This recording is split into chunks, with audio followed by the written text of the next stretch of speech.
আসসালামু আলাইকুম। Cooking with Alisha চ্যানেলে আপনাদের সবাইকে স্বাগত জানাই। আমি আজকে বানাচ্ছি ঘুগনি। একদম বাজারের থেকেও ভালো, স্বাদে গন্ধে একদম খুবই সুন্দর আর খুব সহজ পদ্ধতিতে। আপনারা লাস্ট পর্যন্ত ভিডিওটা দেখুন, আপনাদেরকে নিশ্চয়ই ভালো লাগবে। প্রথমে আমি প্রেসার কুকার নিয়ে নিচ্ছি। প্রেসার কুকারে আমি 1 গ্লাস মতন প্রথমে পানি দিয়ে দিচ্ছি। আমাকে পরিমাণ মতন পানি দিতে হবে, লাগলে আমি আবার একটু দেব। প্রথমে তারপরে মটর দিয়ে নিচ্ছি আমি, আর তার সঙ্গে কুচি করে রাখা আলু, আর লবণ দিয়েছি পরিমাণ মতন, আর পরিমাণ মতন হলুদ একদমই অল্পই দিয়েছি, খুব একটা বেশি দিইনি। এখানে আমি আর 1 গ্লাস পানি দিয়ে দিচ্ছি, দিয়ে এটা ভালো করে নাড়াচাড়া করে নিচ্ছি। আর অল্প সামান্য পরিমাণে একটুখানি সোডা দিয়েছি। সোডাটা দিলে কি হবে, মটরটা ভিতর থেকে সফট হবে আর তাড়াতাড়ি সেদ্ধও হয়ে যাবে। এখানে আমি 4টে সিটি দিয়েছি। দেখুন মটরগুলো আমার সেদ্ধ হয়ে গেছে। আমি একটু নেড়ে নিলাম, তারপরে আবার 1 গ্লাস পরিমাণ পানি দিয়ে ভালো করে এটাকে নাড়াচাড়া করে নিচ্ছি। আলুগুলো যেহেতু সেদ্ধ হয়ে গেছে, আলুগুলো একটু ঘেঁটে যাবে আর মাখা মাখা হয়ে যাবে। দেখুন গ্রেভিটা কত সুন্দর হয়েছে আর মটরটাও কত সুন্দর সেদ্ধ হয়েছে।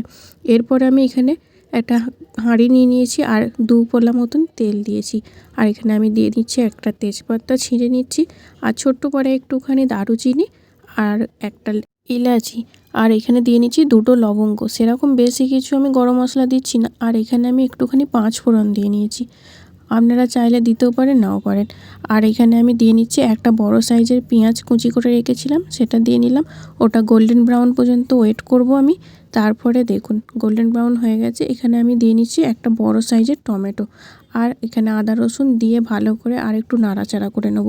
তারপরে এখানে আমি মশলাগুলো দেবো। এটা আমি দিলাম কাশ্মীরি মির্চ, তার সাথে দিলাম 1 চামচ জিরে, 1 চামচ ধনে, আর এখানে দিয়ে দিচ্ছি এমনি যে মির্চিটা হয় সেটা ঝালওয়ালা।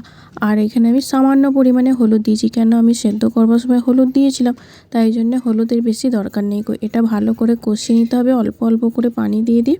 দেখুন ভালো করে আমি এটা কষিয়ে নিচ্ছি। আর টমেটোটা যতক্ষণ গলছে না ততক্ষণ পর্যন্ত আপনাকে কষিয়ে নিতে হবে। আর এখানে আমি দিলাম 1 চামচ বেসন।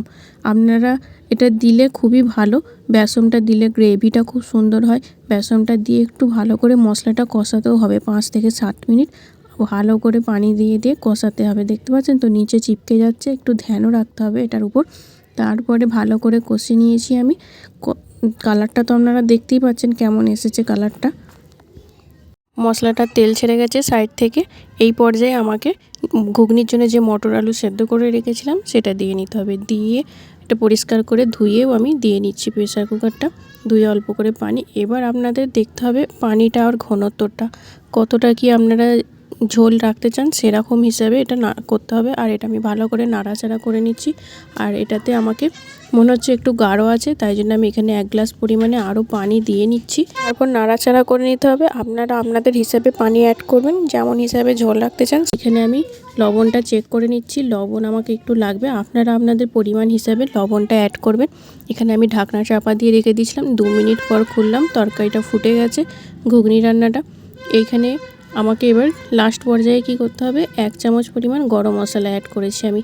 এরপরে আমি এটা বন্ধ করে দিলাম, গ্যাসও বন্ধ করে দিলাম, আর 5 মিনিট ঢাকনা চাপা দিয়ে রেখে দিয়েছিলাম। তারপরে এটাকে আমি আরেকবার ভালো করে নাড়াচাড়া করে দিলাম। আর দেখতেই পাচ্ছেন কত সুন্দর হয়েছে। এবার আমার একদম রেডি বাজারের মতন ঘুগনি রান্না। এত সুন্দর গন্ধ উঠেছে ঘুগনি রান্না থেকে, বাজারের থেকেও অসাধারণ ঘুগনি হয়েছে। তারপরে আমি বাটিতে ঘুগনি নিয়ে নিলাম, আস্তে আস্তে পেঁয়াজ কুচি, লঙ্কা কুচি, লেবুর রস আর চাট মশলা দিয়ে ভালো করে গার্নিশ করে নিয়েছি। আপনারাও বাড়িতে এরকমভাবে বানিয়ে দেখবেন, নিশ্চয়ই ভালো লাগবে। আর লাস্ট পর্যন্ত ভিডিওটা দেখার জন্য সকলকে ধন্যবাদ।